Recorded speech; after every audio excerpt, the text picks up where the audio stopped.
I'll just point this out right now. I never quite understood why there was a coach bus line named after Peter Pan.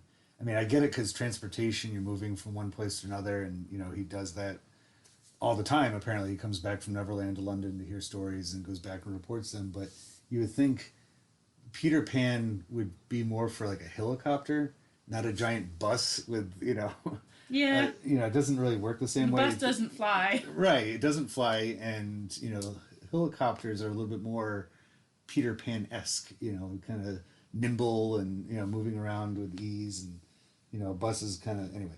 But the locations associated with this. Where is Neverland? What is Neverland in your opinion?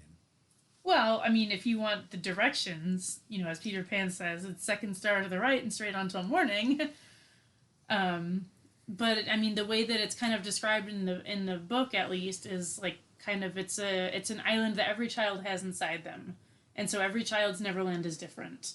And they say, one of the children, I think it's Wendy, who has like some wolf cubs in hers, and John has a lagoon with flamingos flying over it, and then he kind of makes a funny little pun, and he says, but Michael, who was still very young, his Neverland was a flamingo with lagoons flying over it because he doesn't really understand what either one is. He just kind of wants to be like his brother. Yeah, So I mean, I guess if you're going with that, Neverland can be anything to anyone. It depends on what you want it to be.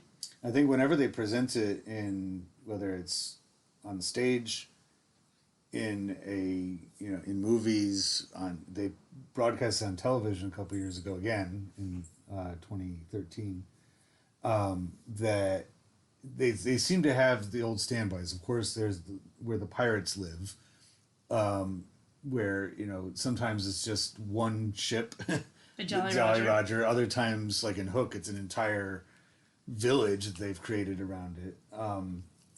They have the Lost Boys. They have some kind of presence there, and then there's the native population, which I really appreciated the most recent version that we saw, as in a few hours ago, that they call the natives as a more modern, updated way of, instead of referring to them as American Indians.